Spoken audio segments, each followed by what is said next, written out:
Eu sempre disse que os pobres nunca foram problemas. O pobre sempre será a solução quando você coloca o pobre dentro do orçamento do país. Mas se você esquece o pobre e você coloca todos os outros no orçamento, nunca vai sobrar dinheiro para cuidar das pessoas mais miseráveis. Porque elas não têm sindicato, elas não têm partido, elas não fazem passeata, não fazem movimento e moram longe da sede do governo, moram muitas vezes na periferia. Então essa gente sempre estará abandonada. E a desigualdade só tem aumentado. Faz pelo menos 20 anos que eu ouço a FAO falar que nós temos 900 milhões de seres humanos que vão dormir todo dia com fome.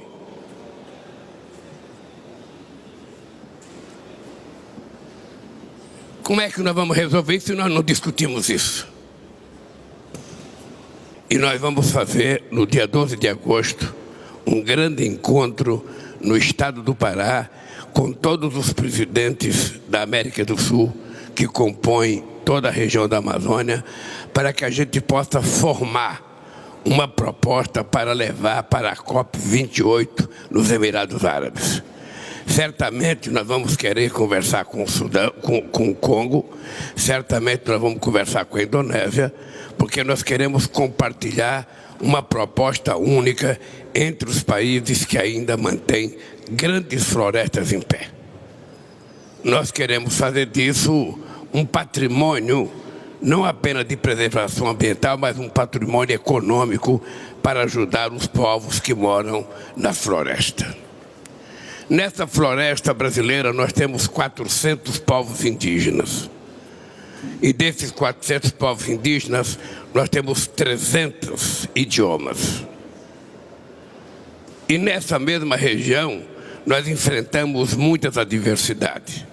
Nós enfrentamos o garimpo, nós enfrentamos o crime organizado e nós enfrentamos muitas vezes pessoas de má fé que querem tentar fazer com que nessa floresta se plante soja, se plante milho, se crie gado, quando na verdade não é necessário fazer isso.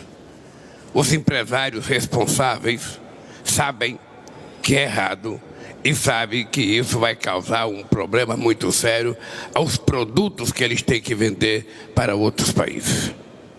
Essa é a primeira coisa que eu queria dizer para vocês. O Brasil é um país que tem uma matriz energética possivelmente da mais limpa do mundo.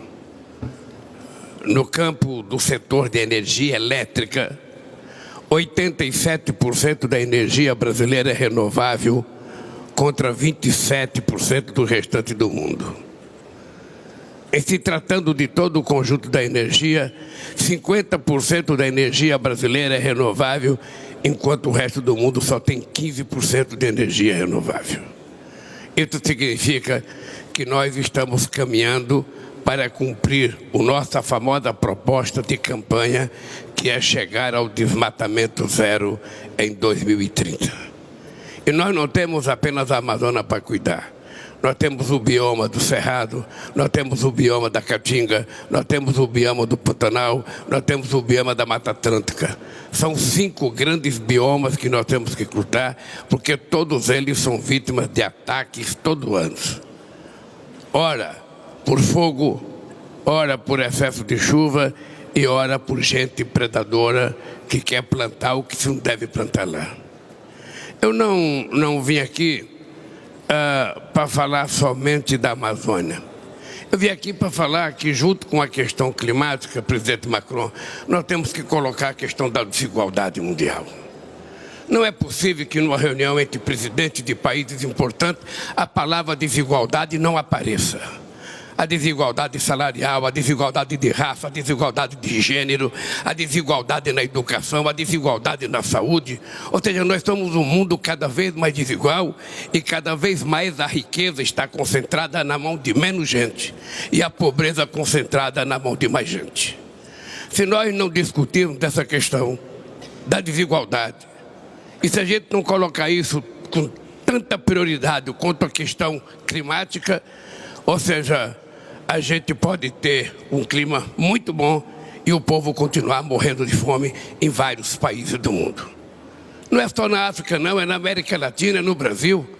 Quando eu fui presidente da República do Brasil de 2003 a 2010 e a presidenta Dilma de 2010 a 2016, a ONU reconheceu que o Brasil tinha saído do mapa da fome. Naquela época, a gente tinha feito com que 36 milhões de pessoas, saíssem da miséria absoluta e 40 milhões de pessoas atendessem a um poder de compra de classe média. 13 anos depois, eu volto à presidência da República do Brasil e outra vez 33 milhões de pessoas estão passando fome. Quando deixamos a presidência, o Brasil era a 6ª economia do mundo. Hoje o Brasil é a 12ª economia do mundo. Ou seja, o país andou para trás, como muitos outros países andam para trás. Depende do governo que é eleito, depende do governo que tem a preocupação com a questão social. E nós aqui precisamos ter claro o seguinte: aquilo que foi criado depois da Segunda Guerra Mundial, as instituições de Bretton Woods não funcionam mais e não atendem mais às aspirações e nem os interesses da sociedade. Vamos ter claro que o Banco Mundial deixa muito a desejar naquilo que o mundo aspira do Banco Mundial.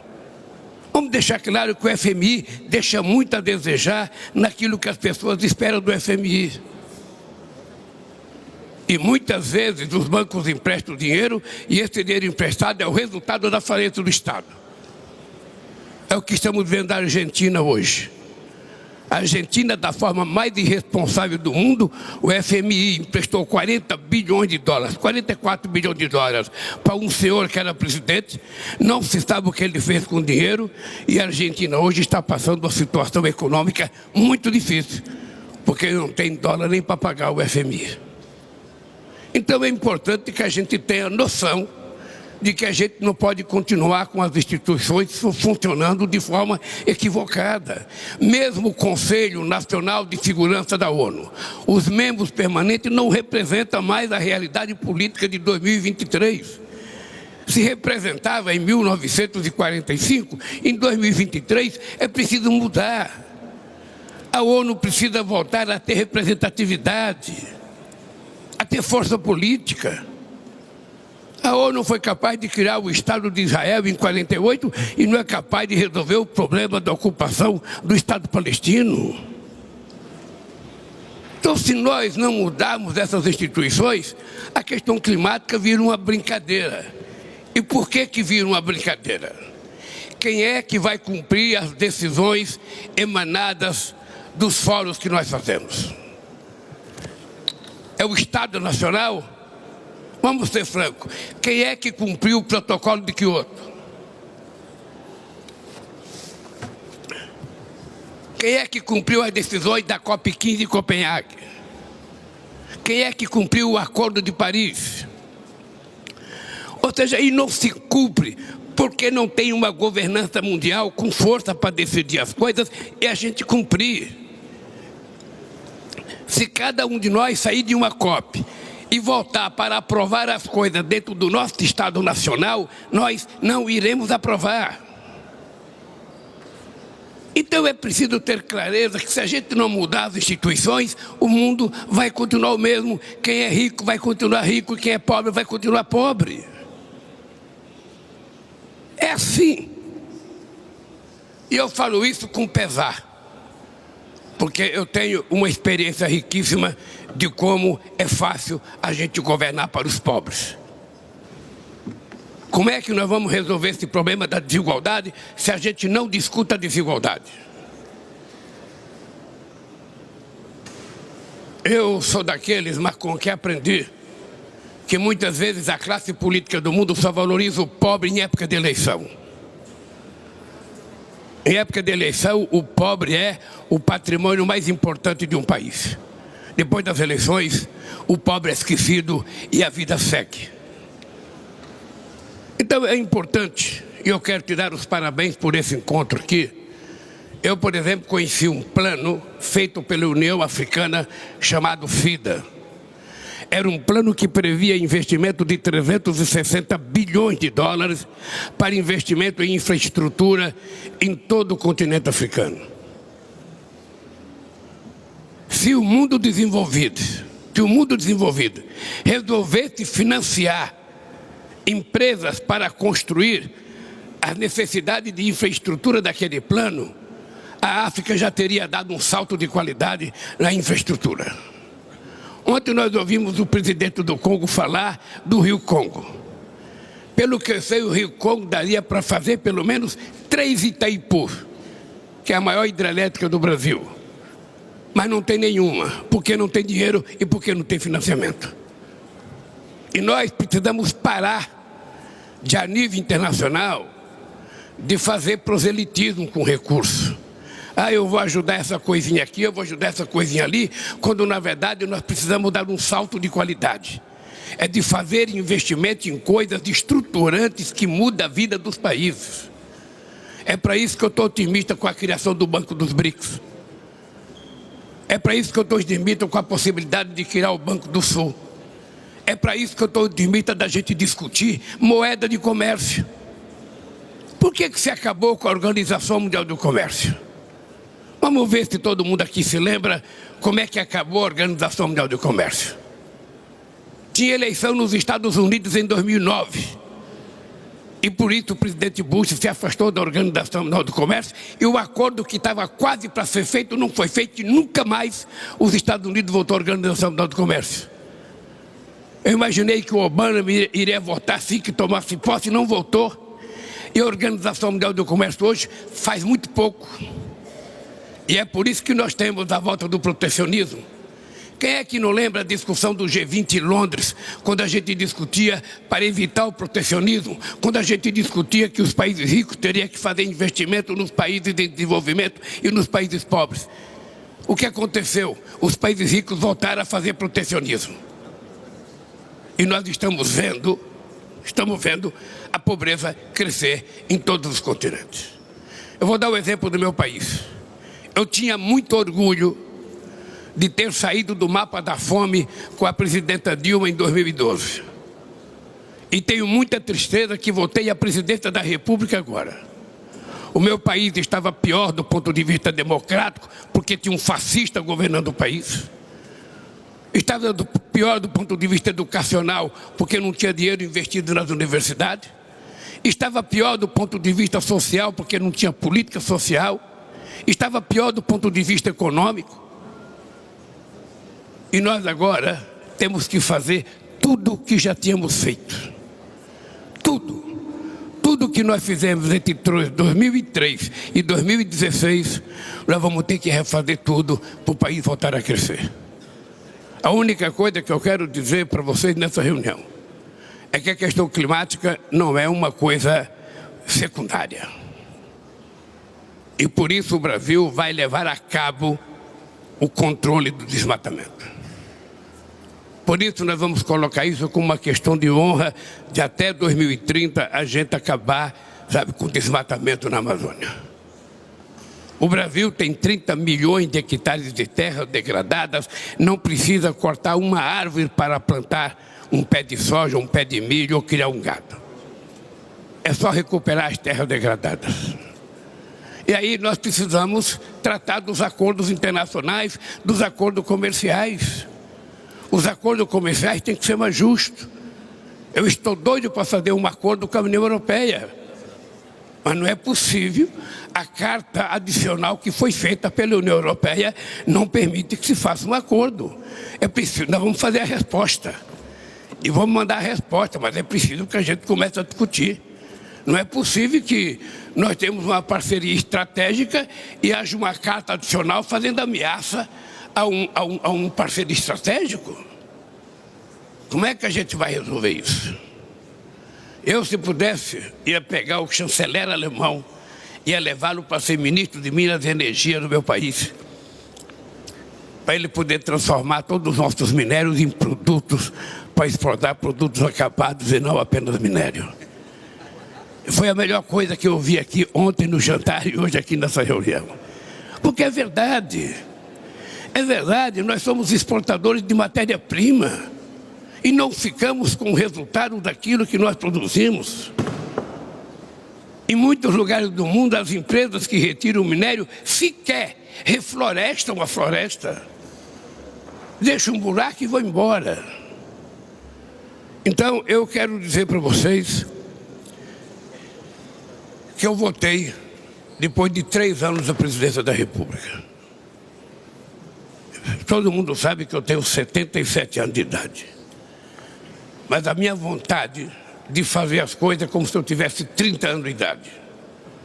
E vou entregar, meu caro Olavo Schultz, vou entregar. Em 2030, vou convidar vocês para ir na Amazônia, sabe, com desmatamento zero. E outra vez, vamos acabar com a fome.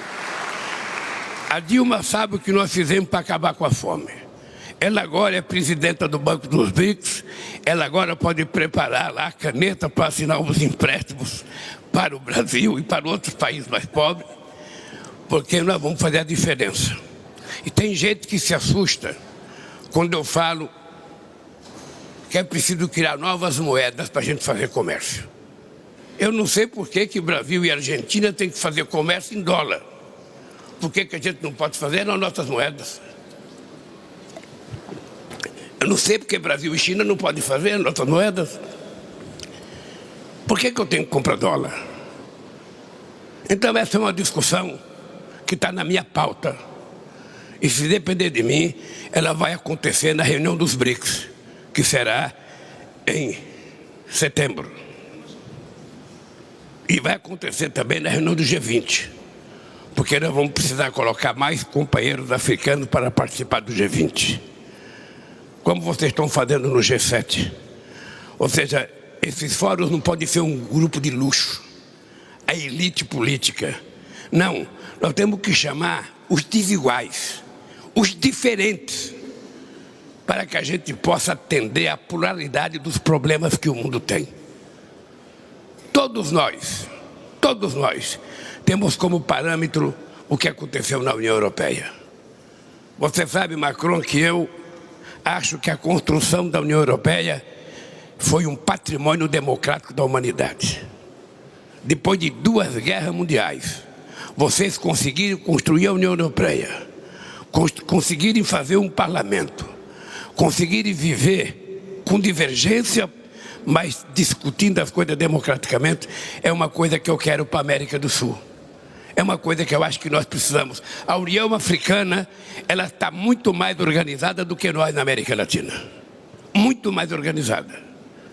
E nós queremos criar novos blocos para negociar com a União Europeia. E aí, me desculpe, Banco Mundial, FMI, nós precisamos rever o funcionamento. É preciso ter mais dinheiro, é preciso ter novas direções, mais gente participando da direção, porque não pode ser apenas os mesmos de 1945, 46, 47 e 48. Então, querido companheiro Macron, obrigado por essa reunião. E se prepare, que eu estou com mais vontade de brigar nesses próximos 3 anos que eu vou presidir o Brasil.